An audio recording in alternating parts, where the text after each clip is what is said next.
A família Silva saiu de casa em 1985, deixando o carro na garagem. A polícia afirmou que ninguém ficou para trás. Durante 9 anos, ninguém pensou em procurar atrás das paredes daquela casa, porque ali havia um segredo terrível. Anos depois, uma nova moradora ouviu um som que não deveria ser possível. Estamos todos juntos nisso. Deixa eu te contar o que realmente aconteceu. A tensão vinha se acumulando há semanas. Um calor tóxico e silencioso dentro da casa da família Silva, que antes era cheia de harmonia. Numa tarde de sábado ensolarada, na primavera de 1985, tudo veio à tona.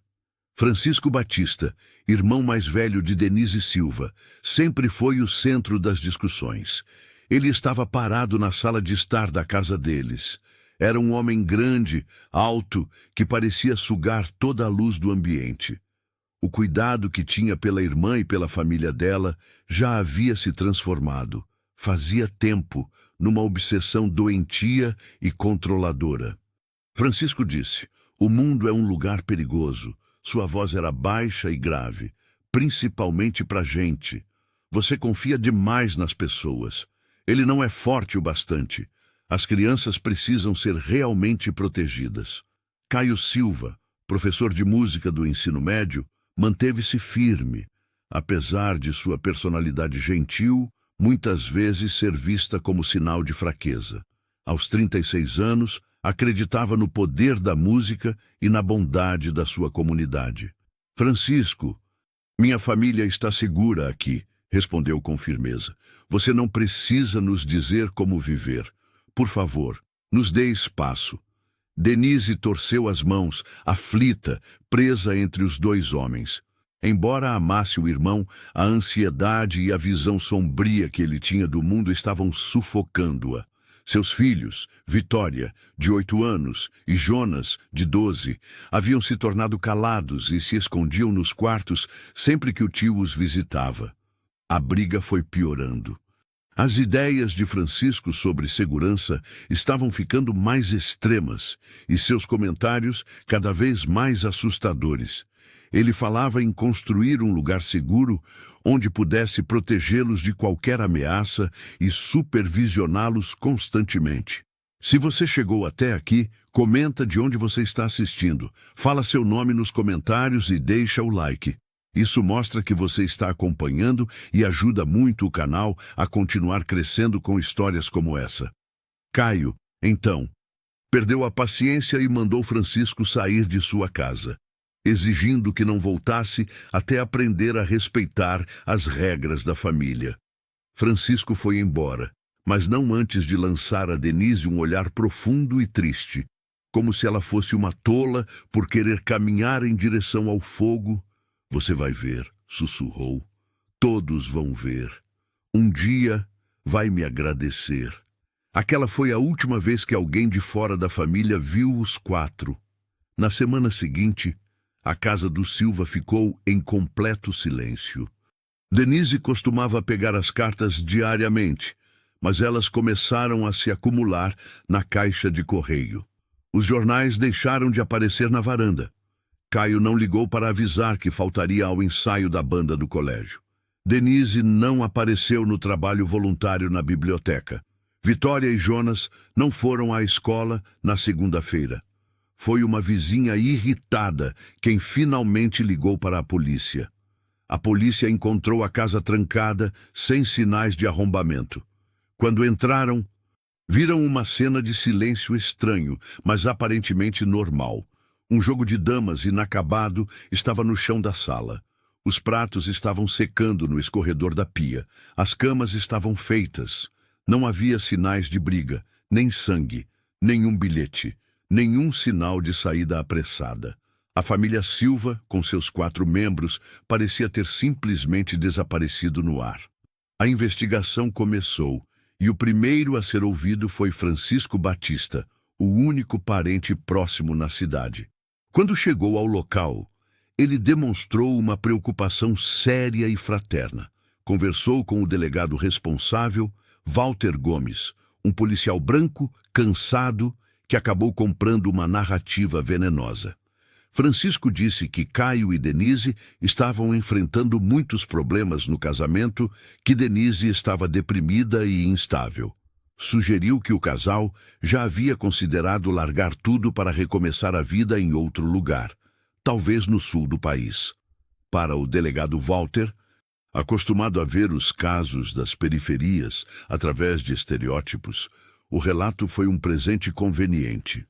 Era uma explicação fácil e organizada, que não exigia esforço. Mais tarde, o delegado comentou com um policial mais jovem. Isso acontece o tempo todo. Quando as contas apertam e os problemas aumentam, eles somem, largam tudo para trás. Cada parente dá uma versão diferente, mas no fim é sempre a mesma história. Por isso, a investigação formal foi superficial. Um boletim padrão de desaparecimento foi emitido, mas o caso não recebeu prioridade. Como um familiar havia dito que eles saíram por vontade própria e não havia sinais de crime, a polícia reduziu drasticamente seus esforços. A ausência da família Silva virou apenas mais uma história de abandono. Era visível o descaso do sistema. O sumiço de uma família negra não foi tratado como um crime a ser resolvido, mas como um problema familiar a ser ignorado. O mistério não foi enfrentado com verdade, mas com uma mentira conveniente. E enquanto a casa na rua tranquila começava lentamente a se deteriorar, Francisco Batista podia ser visto do outro lado da rua, apenas observando. Com o rosto inexpressivo, impossível saber o que ele estava sentindo. A antiga casa do Silva virou um memorial do silêncio. No primeiro ano, ela era uma interrogação no meio do bairro. O mato foi crescendo, as janelas empoeiraram. Os vizinhos olhavam para ela com desconforto, desviando o olhar logo em seguida. Quando alguns moradores ligaram para reclamar do estado do imóvel, foram orientados a falar com o banco, pois a família havia parado de pagar o financiamento. A história oficial havia virado verdade. Os Silva não estavam mortos, apenas tinham desistido. Tinham deixado para trás sua vida, seu lar, seu bairro. Eventualmente, o banco retomou a propriedade. As notificações coladas na porta funcionavam como um atestado de óbito burocrático para uma família praticamente apagada. A casa, agora pertencente ao banco, ficou vazia, parecendo um fantasma numa rua movimentada. No começo, era alvo de curiosidade. Depois, passou a ser incômoda. A tinta descascava, a varanda afundava. O quintal era tomado por ervas daninhas. Adolescentes desafiavam uns aos outros a passar a noite ali. Contavam histórias de terror sobre a família que havia desaparecido sem deixar rastro. Francisco Batista seguia vivendo nas sombras. Sua casa, a poucos quilômetros dali, era impecável. Ele nunca se mudou. De tempos em tempos, era visto passando devagar pela frente da antiga casa do Silva, os olhos fixos na estrutura decadente, o rosto sem expressão. Poucos lembravam do grau de parentesco dele com a família. Seu silêncio parecia o de alguém de luto. Mas ninguém imaginava que se tratava, na verdade, do carcereiro observando a cela secreta que ele mesmo construiu com tanto cuidado. Ele havia danificado propositalmente partes importantes da estrutura no vão inferior da casa e permitido que a infiltração criasse sinais visíveis de comprometimento. Tudo isso para que a casa parecesse instável o suficiente a ponto de afastar qualquer vistoria oficial, seja da prefeitura ou de algum agente do banco durante o processo de reintegração. Qualquer inspetor pensaria duas vezes antes de entrar muito fundo naquela casa, aparentemente podre. Era como se o tempo passasse diferente lá dentro. Para a família Silva, os 9 anos que seguiram o desaparecimento foram uma longa penumbra interminável. As estações mudavam, a política mudava, novas músicas surgiam, a tecnologia avançava. Mas o mundo deles havia se reduzido a um único cômodo sem janelas, com isolamento acústico, que Francisco Batista havia secretamente construído no porão anos antes. Ele chamava aquilo de santuário. A noite em que os trancou ali foi um borrão de pânico e confusão. Inventou uma história sobre um vazamento químico no bairro, um gás letal. Disse que estava ali para conduzi-los com segurança a um espaço que ele já havia preparado para esse tipo de emergência. No meio do caos e do medo, guiou a família até o cômodo escondido. Ouviu-se o som pesado da porta sendo fechada atrás deles. Os trincos ecoaram com força. Trancados do lado de dentro, isolados do mundo, suas vidas passaram a seguir um ritmo monótono, sob controle absoluto. A comida e a água eram entregues por uma pequena abertura com tranca na porta, em horários aleatórios. A única luz vinha de uma lâmpada fraca pendurada no teto, controlada do lado de fora. O banheiro era apenas um vaso simples num canto. A única informação sobre o mundo vinha através da pequena grade da porta, por onde Francisco contava histórias. Falava de uma guerra química terrível.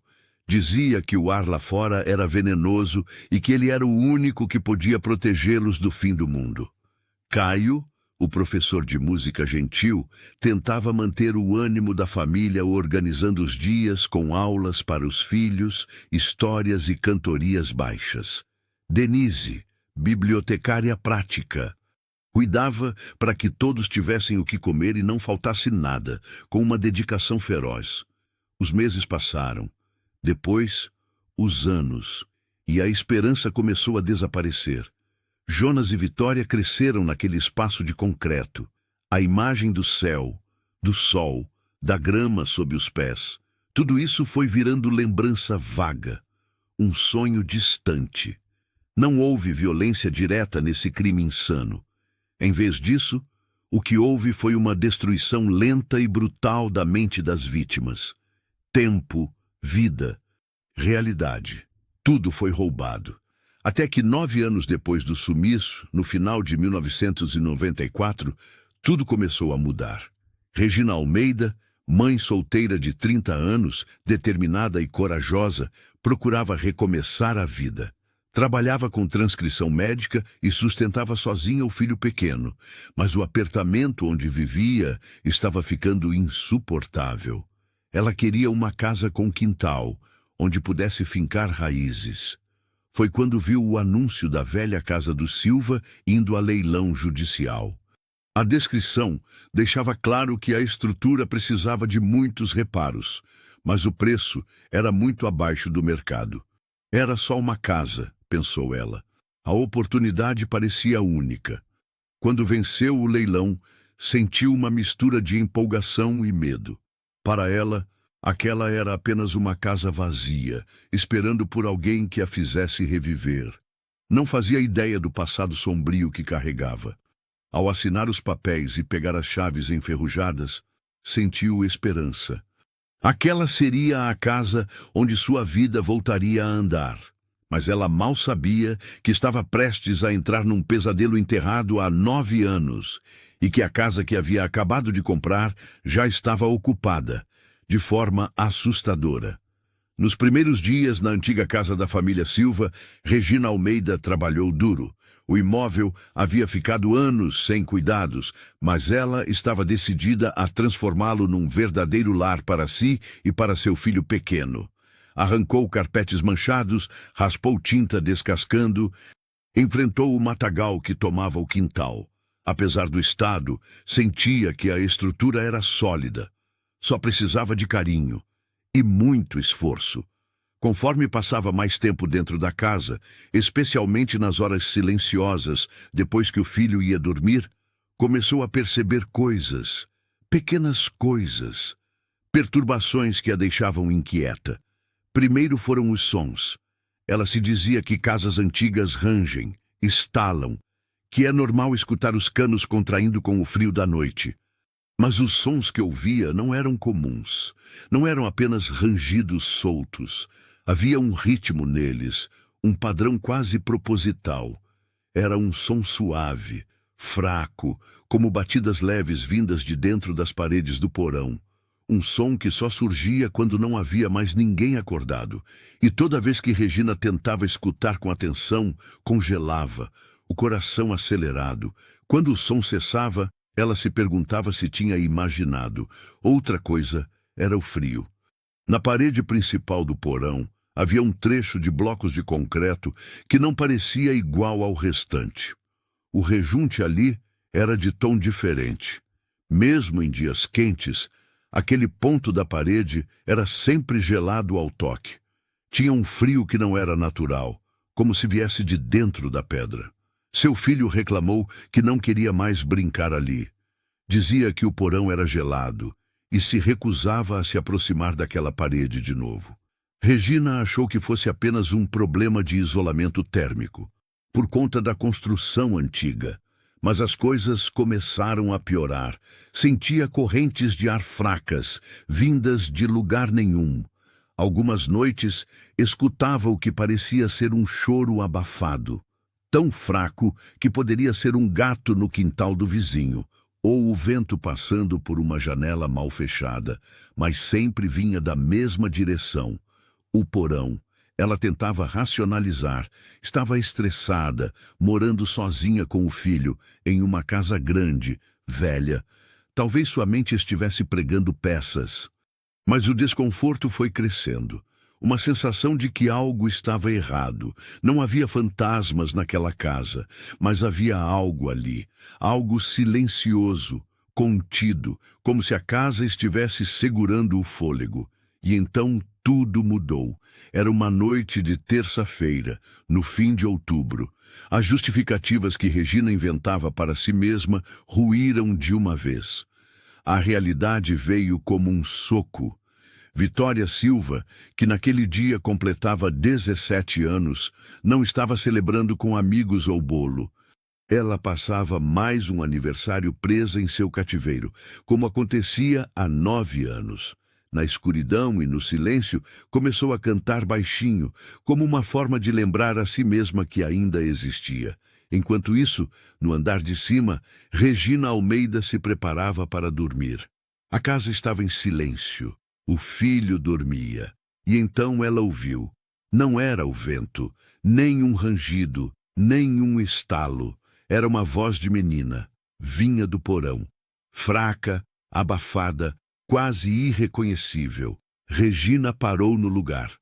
O corpo inteiro travou e ouviu: "Parabéns para você, parabéns para você." Era uma canção infantil, cantada de forma frágil, distorcida, mas era claramente uma voz humana. Não havia explicação para aquilo. A casa estava supostamente vazia. O pânico tomou conta de Regina. Nenhum filme de terror que já tivesse assistido chegava perto daquilo. Não era um espírito, era alguém real, alguém vivo, dentro das paredes. Regina recuou da porta do porão e tampou a boca com a mão, tentando conter um grito. Seu primeiro impulso foi pegar o filho, correr pela rua e nunca mais voltar. Mas um pensamento ainda mais assustador atravessou sua mente. E se houver alguém preso lá embaixo? E se estiverem vivos? Eu tenho que ajudar. Com as mãos tremendo, mal conseguiu segurar o telefone. Trancou-se no quarto com o filho dormindo e ligou para a polícia. Sua voz saiu num sussurro, entrecortado de pavor. Tem alguém na minha casa. Acho que estão presos dentro da parede do porão. O atendente da central não levou o relato a sério de imediato. Casos estranhos chegavam o tempo todo, mas havia algo na voz dela. Um medo cru, real, impossível de ignorar. Senhora, mantenha-se calma. Uma viatura será enviada. Regina sentou-se na cama, abraçada ao filho, os olhos fixos na porta trancada. Lá embaixo, na escuridão fria da casa, ela ainda ouvia a garota cantarolar "Parabéns para você", em tom quase inaudível. Quando as luzes da viatura finalmente iluminaram a rua, Regina sentiu alívio e terror ao mesmo tempo. Os giros de luz azul e vermelha pintavam a fachada da casa em cores frenéticas. Recebeu os policiais na porta, ainda em choque. explicou, gaguejando. O que havia ouvido, como e de onde. Os dois agentes trocaram olhares céticos, do tipo que já viram de tudo. Talvez fosse só o rádio de um vizinho, talvez algum animal no forro. Mentes cansadas tentavam encontrar lógica. Fizeram uma vistoria comum. As lanternas varreram os cantos da casa que Regina começava a conhecer, mas que agora pareciam distantes, estranhos. No porão, os sons haviam cessado. A única coisa fora do normal era o ponto frio naquela parede específica. Os policiais foram educados, mas não se comoveram. Senhora, a gente não pode sair quebrando parede assim, só por instinto, disse um deles. Se ouvir de novo, nos chame. Mas Regina não aceitou, insistiu.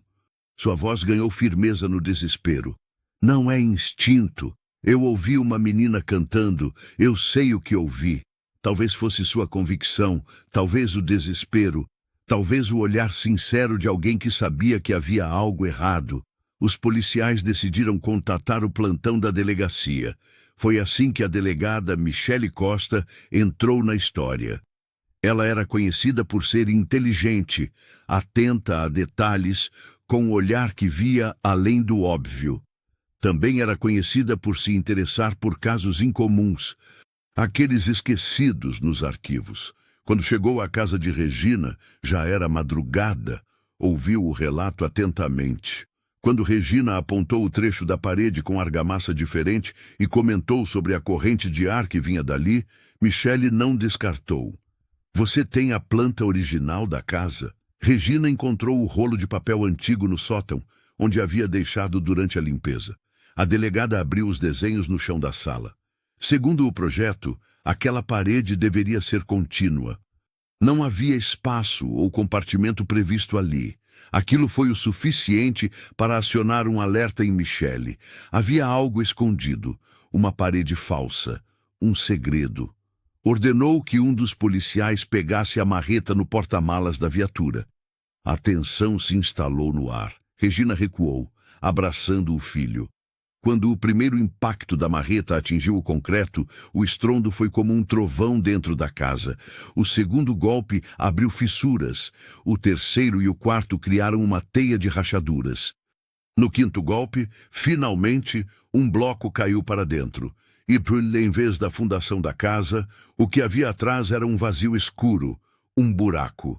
De lá veio um bafo quente de ar viciado, uma mistura de sujeira humana, urina, fezes e desespero. Um dos policiais se virou, engasgando com o cheiro. Michele, com firmeza sombria no rosto, apontou a lanterna para o interior. O feixe cortou a escuridão. O que viu ali dentro era tirado de um pesadelo. Dentro daquele pequeno cômodo secreto, pessoas estavam amontoadas sobre colchões sujos. Suas peles estavam pálidas, os corpos extremamente magros. Os olhos arregalados, tentando se adaptar à luz repentina, piscavam com dificuldade diante do feixe forte da lanterna. Um homem, uma mulher e duas crianças.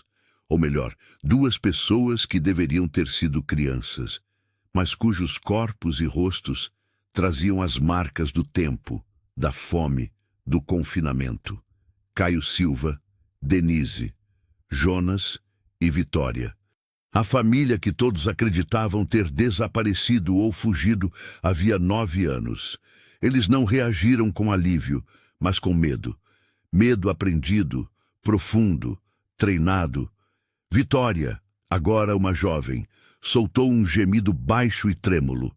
Imediatamente, Jonas se colocou à frente da mãe, como quem ainda precisava protegê-la. A delegada Michele Costa, com a voz surpreendentemente suave, abaixou a lanterna para não os ofuscar. Tá tudo bem. Nós somos da polícia. Viemos ajudar.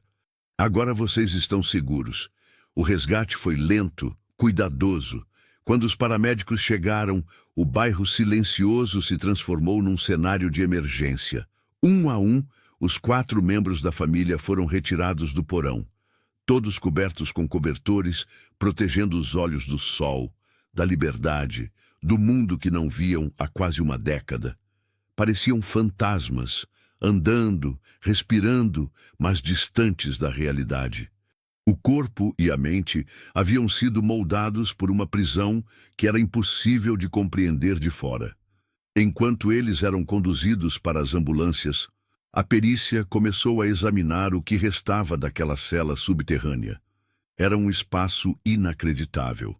Havia apenas uma lâmpada pendurada no teto, um vaso sanitário simples, uma pia enferrujada, prateleiras com algumas latas de comida e garrafas de água, nenhuma janela, nenhum brinquedo, nenhum livro.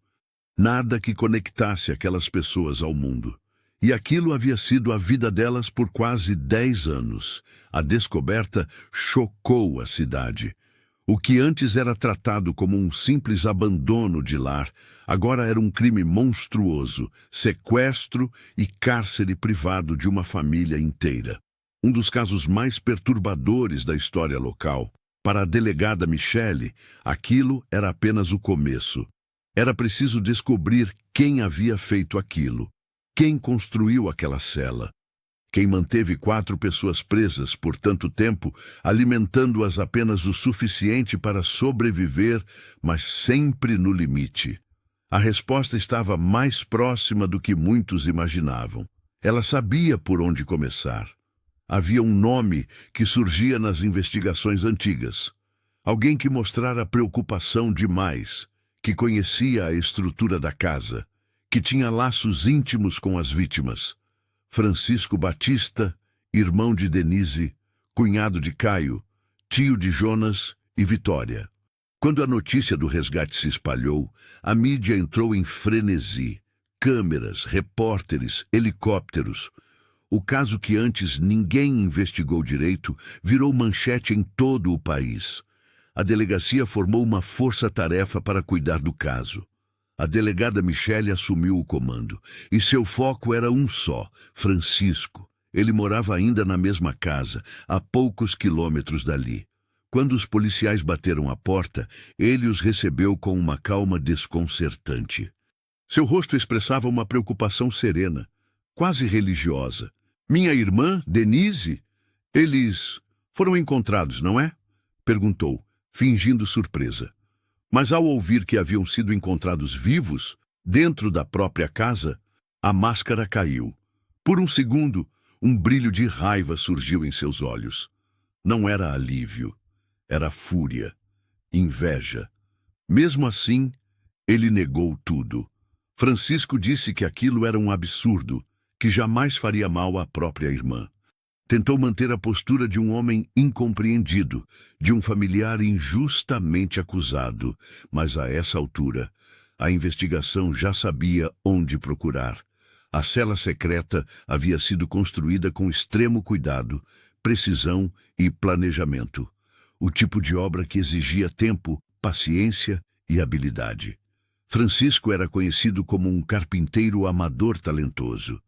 A estrutura usava materiais comprados entre 1982 e 1984. Os registros da loja de materiais batiam com compras feitas em nome dele. E então veio a revelação mais perturbadora. A história contada por Francisco em 1985, sobre os supostos problemas conjugais de Denise e Caio, havia sido uma farsa. Não era um parente preocupado tentando ajudar, mas sim o criador de toda a mentira que encobriu seu crime por quase uma década. A verdade completa foi montada lentamente através dos depoimentos dolorosos da família Silva, principalmente de Caio e Denise, conforme iniciavam o longo processo de recuperação numa clínica especializada. O que eles viveram era quase indescritível. Francisco Batista estava convencido de que o mundo era perigoso demais para sua irmã e seus sobrinhos. Obcecado pela ideia de proteção, decidiu que a única maneira de mantê-los seguros seria criar seu próprio abrigo, isolado da sociedade, controlado por ele. Durante 2 anos, construiu a cela escondida no porão, enquanto alegava estar ajudando a reformar a casa. O dia do sequestro foi cuidadosamente orquestrado. Inventou uma emergência. Falou sobre um vazamento químico no bairro. Mencionou um gás tóxico que tomaria as ruas. Disse que estava lá para protegê-los, que o esconderijo era sua salvação. E eles acreditaram. Durante 9 anos, Francisco foi o único elo com o mundo exterior, o único a controlar a comida, a água, a luz. Ele se tornou o carcereiro e o deus daquele universo minúsculo, cruel e deformado. Contava que havia acontecido uma guerra, que o ar do lado de fora era letal, que toda a vizinhança havia morrido e que só ele era a ponte entre a vida e o caos. Jonas, que tinha 12 anos quando foi trancado, agora tinha 21. Seu corpo era de adulto, mas sua mente, seus costumes, suas emoções estavam paralisados no tempo. Não entendia o funcionamento de um mundo com celulares, shoppings, barulhos, multidões. Sentia-se sufocado com o simples movimento da rua. Foi nos livros que encontrou algum consolo. Herdou o gosto da mãe pela leitura. Apaixonou-se por ciência e astronomia. Encontrava paz em entender o funcionamento do universo. Um universo que seguiu em frente sem ele. Vitória, que tinha apenas 8 anos ao ser presa, agora era uma jovem de 17. Nunca teve uma festa de aniversário com amigos. Todas as suas comemorações foram sob o clarão fraco de uma lâmpada pendurada. Mas ela retornou ao mundo com algo mais do que traumas. Ela voltou com uma sede de viver, de ver cores, de experimentar sons. Descobriu a música que o pai havia tentado ensinar. Mas foi com o desenho que encontrou expressão. Enchia cadernos com imagens do que sonhava, árvores, o sol, pessoas, tudo aquilo que lhe havia sido negado, mas as noites ainda traziam pesadelos, as paredes frias, o cheiro do enlatado, a voz de Francisco sussurrando promessas e ameaças. Caio e Denise. Os pais dedicavam-se agora inteiramente à recuperação dos filhos, mesmo carregando cicatrizes profundas. Precisavam aprender a serem família outra vez, a existirem no mundo real, a respirar fora do cárcere. A dor era constante, mas o amor ainda existia. No mundo lá fora, os efeitos do caso explodiam. A negligência da polícia em 1985 ficou evidente. A forma como o delegado Walter Gomes aceitou sem questionar o depoimento de Francisco, baseado em estereótipos e preconceitos, se tornou um símbolo da falha estrutural que permitiu que um crime tão absurdo se arrastasse por quase uma década. A delegada Michele Costa, ao contrário, não ignorou os sinais. Ao se reunir com Caio e Denise no hospital, pediu desculpas formalmente, em nome da instituição, pelo erro cometido anos atrás. Um gesto pequeno diante do sofrimento vivido, mas significativo. Enquanto isso, Regina Almeida, a mulher que ouvira a voz e se recusou a ignorar, tornou-se uma presença constante na vida da família Silva. Passou a visitá-los com frequência, levava jantares, ajudava Vitória a escolher roupas novas e sentava-se com eles, em silêncio, quando era preciso. Ela foi o primeiro rosto amigo naquele novo mundo. A primeira pessoa a enxergar, a acreditar, a agir. Foi graças à sua coragem que o silêncio das paredes finalmente se rompeu. No ano que se seguiu ao resgate, a vida da família foi de reconstrução. Eles foram mantidos em um local seguro, longe da mídia que ainda tentava transformar sua dor em espetáculo. Passaram por terapias intensivas, exames médicos, acompanhamento psicológico. Jonas, agora oficialmente adulto, tentava entender como viver.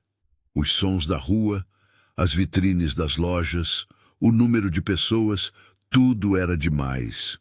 Seu olhar era constantemente assustado, mas aos poucos ele encontrava refúgio nas palavras e no cosmos. Lia sobre galáxias, órbitas, buracos negros. Queria compreender como o tempo passava tão diferente fora daquela cela. Vitória, por sua vez, Descobria o mundo com uma intensidade silenciosa. Encantava-se com cores, tecidos, músicas. Sua imaginação era um furacão contido por anos. Agora transbordava nos desenhos. Cadernos e mais cadernos preenchidos com tudo o que antes só existia na mente. Mas os traços ainda tremiam quando a memória do porão voltava. Os pesadelos eram frequentes, as lembranças vivas. Caio e Denise não tinham tempo para pensar em si, dedicavam-se aos filhos, tentavam criar uma nova rotina, mesmo enquanto carregavam dentro de si uma dor que talvez jamais sumisse. Eles sabiam que tinham sobrevivido, mas sabiam também que tinham sido roubados. A cada gesto, carregavam a culpa por terem acreditado no irmão de Denise, por terem seguido até aquela porta, por não terem percebido o que viria. Mas sobreviventes não vivem de culpa, vivem de pequenas vitórias. E foi numa tarde tranquila, 1 ano após o resgate, que uma dessas vitórias se desenhou. O cenário era um parque público ensolarado. Um piquenique simples. Regina, seu filho e a família Silva. Um bolo pequeno repousava sobre a toalha colorida. Ao lado, Jonas mostrava a uma criança um livro sobre estrelas. Caio e Denise, sentados em um banco, de mãos dadas, olhavam para o céu. Vitória, sentada na grama, com o caderno no colo, desenhava. Mas não desenhava paredes frias, nem rostos assustados. Desenhava o que via, sua família ali, sob o sol, respirando ar puro, rodeada de vida. Os traços ainda vacilavam, mas havia luz no papel. Denise levantou o rosto e viu a filha desenhando. Sorriu. Um sorriso frágil, contido, mas verdadeiro. Naquele olhar trocado havia dor, mas havia também um amor inabalável. Eles não estavam curados. Nunca estariam completamente. 9 anos roubados não voltam. Mas aquele momento, um bolo no parque, o sol no rosto, a presença um do outro, era uma conquista silenciosa. Estavam juntos, estavam livres e, pela primeira vez em muito tempo, estavam começando a aprender como viver de novo. No noticiário, o país ainda digeria o horror do que havia acontecido. Documentários, reportagens especiais, programas de entrevista exploravam cada detalhe do caso da família Silva. Mas enquanto as câmeras seguiam seus próprios interesses, os sobreviventes tentavam seguir com suas vidas longe dos holofotes. Francisco Batista, por sua vez, estava preso. E mesmo diante de provas esmagadoras, jamais pediu desculpas. Durante o julgamento, revelou uma mente perturbada, paranoica e profundamente controladora. Em sua declaração final, não demonstrou remorso. Pelo contrário, reafirmou com convicção sua crença de que havia feito o que era certo. Disse que o mundo era um lugar podre e perigoso, e que ele havia salvado sua irmã e os sobrinhos ao isolá-los. Chamou o cárcere de santuário. Disse que eles só estavam vivos graças a ele, que o mundo lá fora não merecia aquelas pessoas, que ele era o único capaz de protegê-los. Seu olhar, frio e firme, não vacilou nem por um instante. Mesmo diante da dor da família, mesmo ao ouvir os relatos do sofrimento causado, para a promotoria não restavam dúvidas. O crime de Francisco foi premeditado, calculado e sustentado por quase uma década de abuso psicológico. Ele foi condenado à prisão perpétua em uma instituição para criminosos com transtornos mentais severos. A cela em que ele passou a viver lembrava, em muitos aspectos, a mesma estrutura que ele criou para os outros, trancado, vigiado, sem controle algum. Para muitos, era um tipo de justiça poética. Para a família, era apenas o fim de um ciclo de horror. Mas o verdadeiro desafio estava apenas começando. Jonas passou a estudar com afinco. Era como se tentasse recuperar o tempo perdido com urgência. Passava horas lendo, absorvendo o mundo. Matriculou-se em cursos supletivos, guiado por educadores que compreenderam sua situação única. Apesar do trauma, tinha sede de conhecimento. Vitória se envolveu com arte. Começou a frequentar oficinas de desenho, pintura e até escultura. Descobriu novas formas de se expressar. Seus professores viam nela uma artista com uma sensibilidade rara, como se cada traço carregasse uma dor profunda, mas também uma esperança teimosa. Denise seguiu sendo o pilar da família. Silenciosa, protetora, incansável. Ela acompanhava os filhos em cada passo, ao mesmo tempo em que tentava se reconectar com o próprio corpo, com a própria liberdade. Algumas noites acordava assustada, ainda acreditando estar trancada. Caio, mais calado, encontrava conforto na música. Voltou a tocar seu violão.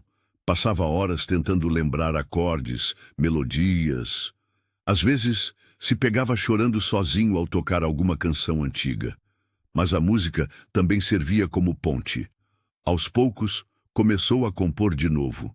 Canções simples, íntimas, sobre perda, sobre esperança, sobre recomeços. Regina Almeida, que havia apenas buscado uma nova vida para o filho, virou uma heroína silenciosa. Nunca aceitou o título. Dizia que apenas ouviu o que qualquer um poderia ouvir e teve coragem de agir. Mas Caio e Denise sempre diziam que ela foi a primeira pessoa a realmente vê-los depois de 9 anos de invisibilidade. Juntos, criaram uma rotina, participavam de sessões terapêuticas em grupo, cozinhavam juntos, faziam caminhadas no parque.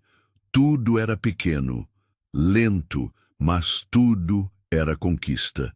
Havia dias bons, dias em que o riso voltava, dias em que o medo diminuía, e havia dias ruins, em que os gritos do passado voltavam nos sonhos, em que a memória do confinamento se fazia presente nos detalhes, uma porta trancada, uma luz apagada, o silêncio.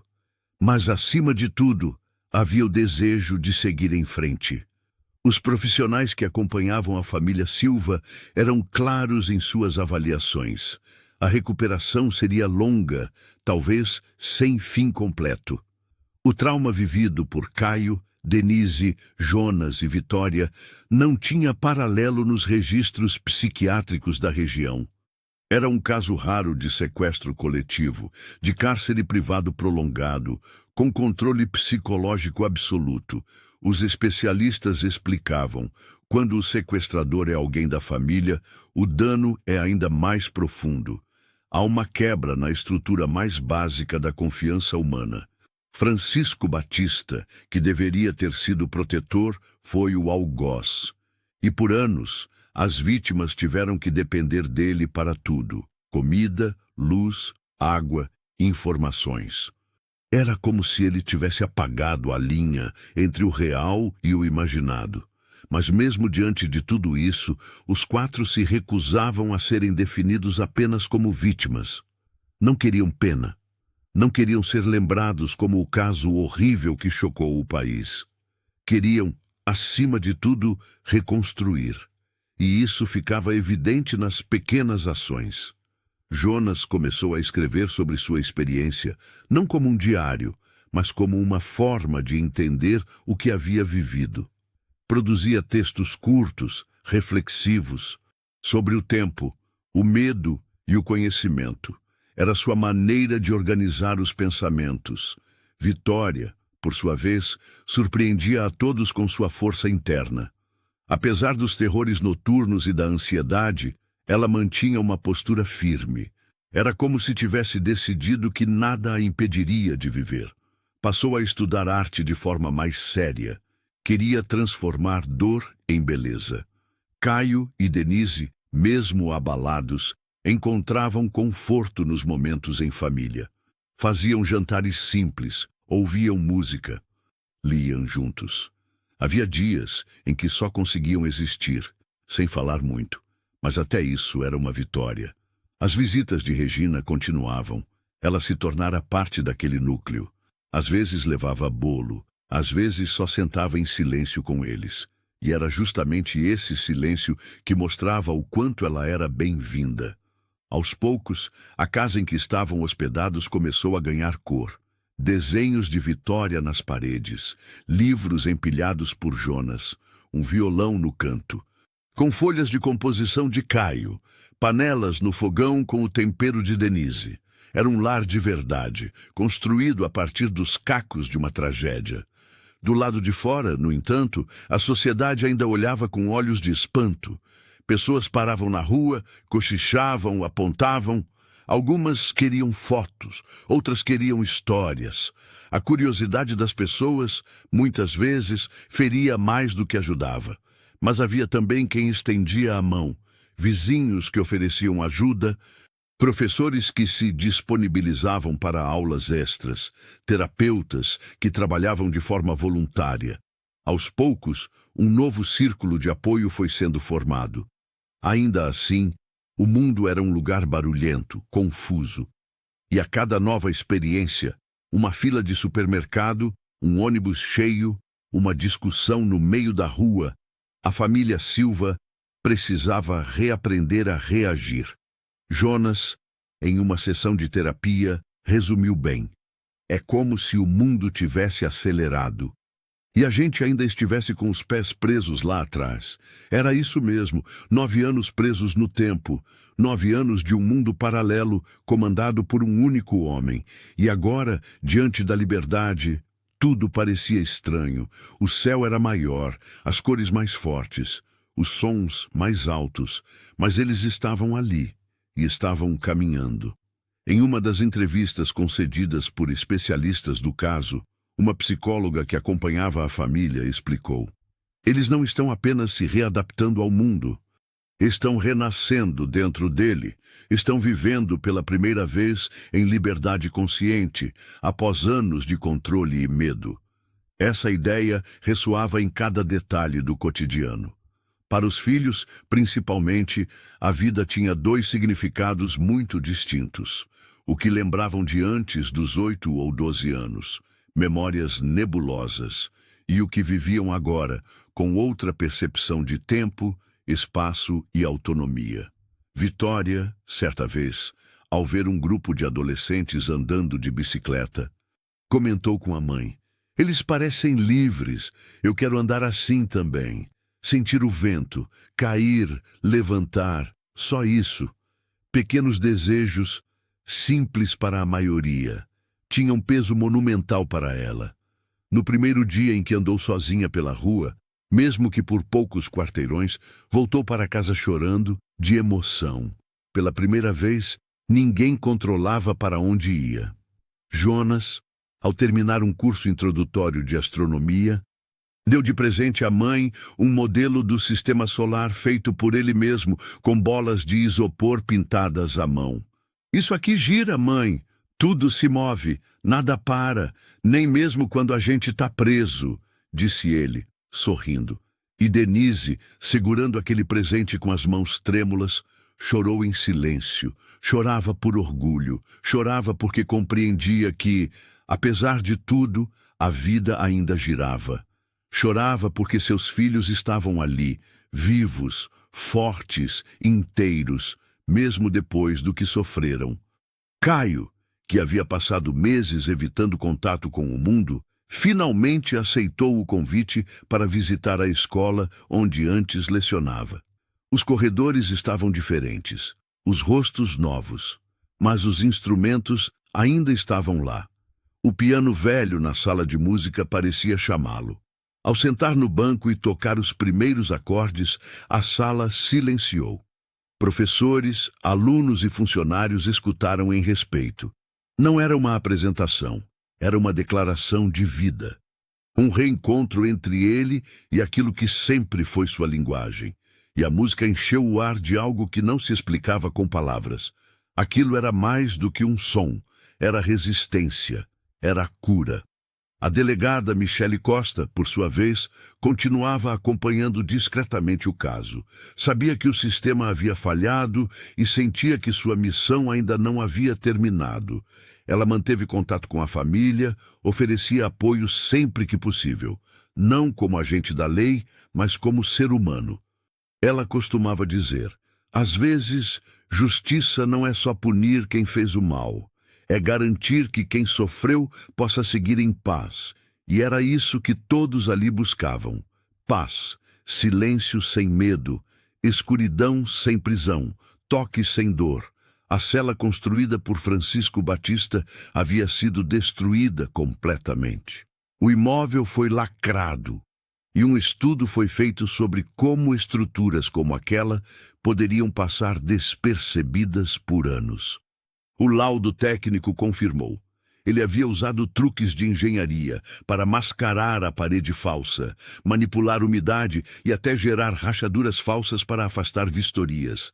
Um crime planejado com paciência e frieza.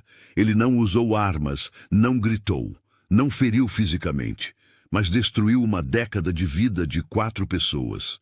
Submeteu uma família inteira ao medo constante, ao controle absoluto, ao colapso emocional lento. Ainda assim, a família resistiu, cada um à sua maneira. E por isso, em vez de vítimas, passaram a ser chamados por muitos de sobreviventes. A imprensa, que antes havia transformado a tragédia em espetáculo, aos poucos passou a respeitar o silêncio da família Silva. A pressão diminuiu, as câmeras sumiram, e finalmente os 4 puderam respirar sem se sentirem observados.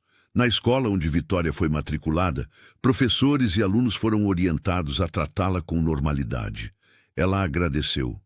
Não queria ser vista como a menina que ficou presa 9 anos. Queria apenas aprender, rir, desenhar, viver.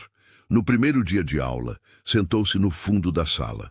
Não disse muito, mas quando a professora pediu que os alunos desenhassem algo que representasse liberdade, ela entregou um papel com o desenho de uma janela aberta, com cortinas esvoaçantes e o céu além.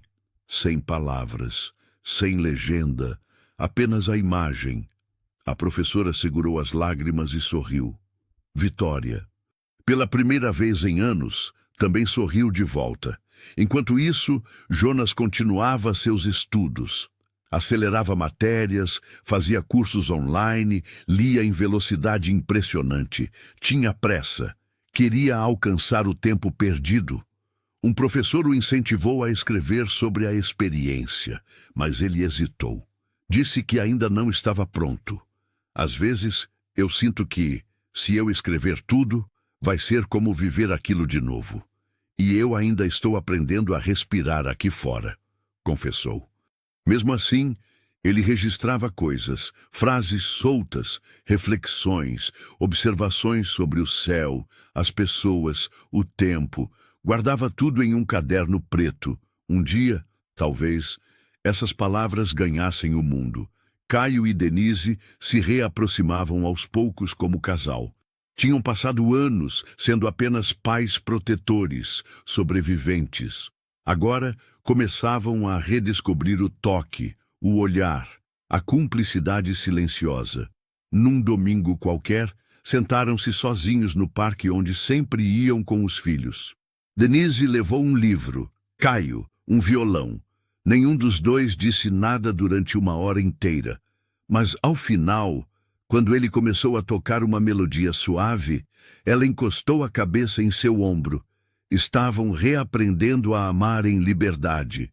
E havia, claro, os pesadelos. Vitória ainda acordava chorando, ouvindo vozes. Jonas tinha crises de ansiedade quando se via em ambientes muito fechados. Denise sentia pânico ao ouvir qualquer tipo de tranca girando.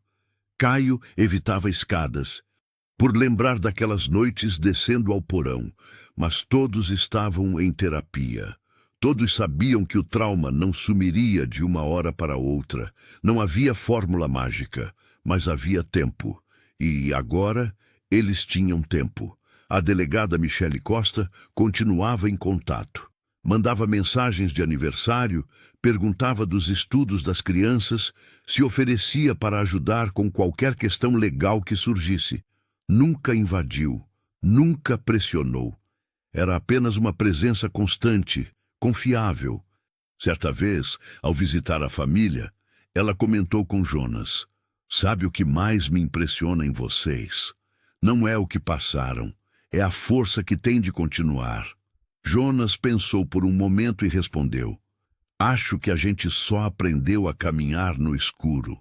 Agora estamos aprendendo a andar na luz, e é bem mais difícil. Michele sorriu, porque sabia que ele estava certo. Enquanto a vida da família Silva seguia seu caminho de reconstrução, o caso de Francisco Batista continuava sendo analisado por estudiosos do comportamento criminoso. Psiquiatras forenses, psicólogos e juristas debatiam o perfil do sequestrador. Muitos diziam que ele não se encaixava no perfil clássico de criminoso violento. Francisco era metódico, educado, racional, mas também era dominador, obsessivo e paranoico. Durante as sessões com profissionais designados pela justiça, Francisco revelou mais de si. Falava com convicção sobre sua missão de proteger a irmã e os sobrinhos. Acreditava de verdade que o mundo era hostil demais, que ele havia salvado aquela família, mesmo contra a vontade deles. Sua lógica era fria. Eles estão vivos por minha causa. Se tivessem ficado lá fora, poderiam ter sido mortos, roubados, destruídos. Para ele, a cela não era prisão, era refúgio. O isolamento não era punição, era proteção. Ele se via como salvador, um guardião contra as ameaças invisíveis que só ele acreditava enxergar. Essa dissociação da realidade chocava até os profissionais mais experientes. Sua frieza ao falar sobre os 9 anos de aprisionamento demonstrava o quanto havia se convencido da própria mentira. Mas nada disso diminuía o crime. O tribunal deixou claro, não importava a intenção, e sim as consequências. 4 vidas foram mutiladas psicologicamente. 4 pessoas foram impedidas de viver plenamente, e isso exigia responsabilização. Francisco Batista foi mantido em regime fechado, numa ala psiquiátrica de segurança máxima. Ali, isolado do mundo, foi finalmente privado do controle que tanto desejava exercer sobre os outros. Pela primeira vez, era ele quem estava trancado, sem acesso à vida, ao mundo, ao poder. Enquanto isso, do lado de fora, a família Silva avançava. 1 ano após o resgate, Jonas foi convidado a dar uma pequena palestra num centro cultural. O tema era recomeços. Ele hesitou, mas aceitou. No palco, falou com a voz baixa, mas firme. Passei anos achando que o mundo tinha acabado, que a gente tinha sido os únicos sobreviventes. Mas quando a porta abriu, vi que o mundo estava todo lá fora, esperando pela gente. E o mais difícil foi entender que a gente ainda podia fazer parte dele. A plateia, em silêncio absoluto, ouviu cada palavra. Ao fim, os aplausos vieram com força. Foi naquele momento que ele soube. Não queria só estudar o mundo. Queria fazer parte dele, escrevê-lo, mudá-lo, influenciá-lo. Vitória, naquele mesmo ano, teve um de seus desenhos selecionado para uma exposição juvenil. O tema da mostra era Luz em Lugares Escuros. Ela apresentou uma ilustração com traços delicados, uma menina abrindo uma porta com luz intensa, saindo por entre frestas. Sem rosto, sem palavras, mas carregada de significado. No dia da abertura da exposição, ela ficou em silêncio diante do próprio trabalho. Depois, virou-se para a mãe e disse: essa sou eu, abrindo tudo, de verdade. Denise, com os olhos marejados, apenas segurou a mão da filha. Não havia o que dizer. Era isso. As portas estavam se abrindo, e ninguém mais ia fechá-las. O segundo aniversário após o resgate foi diferente. Vitória completava 18 anos. Dessa vez, não havia canto abafado dentro de um quarto escuro. Não havia medo, nem solidão. Havia amigos, cores, balões, música. Havia vida. A comemoração foi simples, num salão pequeno emprestado por uma escola de arte local. Os colegas ajudaram com a decoração. Jonas fez uma playlist especial. Caio tocou violão. Denise preparou o bolo. E Regina Almeida, como sempre, esteve presente. Agora não como a mulher que salvou a família, mas como alguém da família. Quando Vitória apagou as velas, fez um pedido silencioso. Depois contou para a mãe. Pedi para nunca mais esquecer quem eu sou, nem de onde a gente veio, porque isso também é parte do que a gente é. Denise sorriu. Sabia que a filha estava certa. As cicatrizes fazem parte da história. E por mais que o passado doesse, era impossível apagá-lo. Era preciso integrá-lo, aceitá-lo, seguir. Jonas, agora com 22 anos, havia sido aceito em uma faculdade. Queria estudar psicologia. Sonhava em ajudar pessoas que haviam passado por experiências parecidas. Dizia que ninguém melhor para entender a mente humana do que quem já teve a própria mente sequestrada. Ele mesmo escrevia em seu diário: a gente sobreviveu porque acreditou. E agora a gente vive porque escolheu continuar. Caio, por sua vez, começou a dar aulas particulares de música em casa. Recebia crianças e adolescentes do bairro, muitos em situação vulnerável. Encontrava ali uma forma de transformar dor em arte e via, nos olhos dos alunos, a mesma esperança que um dia teve de voltar a ensinar. Denise passou a colaborar com uma ONG de apoio a vítimas de violência doméstica e cárcere. Contava sua história de forma cuidadosa, sem se expor, mas deixando claro que a dor que viveu podia ajudar outras pessoas a saírem de suas prisões, físicas ou emocionais. O nome Silva se tornava, pouco a pouco, símbolo de resistência. Mas dentro de casa, eles continuavam sendo apenas Caio, Denise, Jonas e Vitória, 4 pessoas tentando reconstruir o tempo, as relações, a vida, a cela no porão, que um dia os manteve reféns do medo, agora existia apenas nos relatórios da polícia e na memória de quem a viveu. O imóvel havia sido oficialmente interditado e demolido. No lugar, um pequeno jardim comunitário foi construído a pedido da própria família. Não havia placa nem homenagem formal.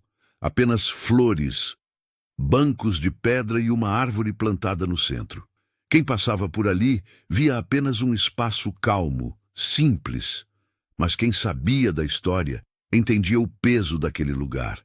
Em uma das visitas ao jardim, Jonas disse para a irmã: é engraçado pensar que a gente viveu tanto tempo aqui embaixo. Agora tem sol. Vitória respondeu sem hesitar: e agora? Ninguém mais vai apagar essa luz. O ciclo se fechava, não como um ponto final, mas como um novo começo. O trauma deixava marcas, sim, mas também criava força, laços, raízes, e a história da família Silva, antes marcada pelo silêncio e pela dor, agora era também uma história de coragem, resiliência e renascimento. Hoje, a família Silva segue em frente. Eles não buscam fama, nem reconhecimento. Preferem a simplicidade, querem viver os dias comuns que lhes foram negados por tanto tempo, querem atravessar a rua sem medo, tomar café na varanda, rir de piadas bobas. Querem poder dizer boa noite sem que isso signifique o início de mais uma prisão escura e silenciosa. Vitória, agora adulta, está prestes a lançar seu primeiro livro de ilustrações. A obra mistura desenhos com pequenas frases poéticas escritas por ela e pelo irmão. O título escolhido foi Luz entre as Frestas. Na dedicatória, escreveu: para quem sobreviveu em silêncio, para quem gritou sem ser ouvido, para quem um dia achou que o mundo tinha acabado, mas decidiu abrir a porta mesmo assim. Jonas segue estudando. Faz estágio em um centro de apoio psicológico, onde auxilia adolescentes em situações de vulnerabilidade. Ele nunca fala diretamente sobre o que viveu, mas basta seu olhar para que os pacientes se sintam compreendidos. Caio e Denise redescobriram o amor e a rotina.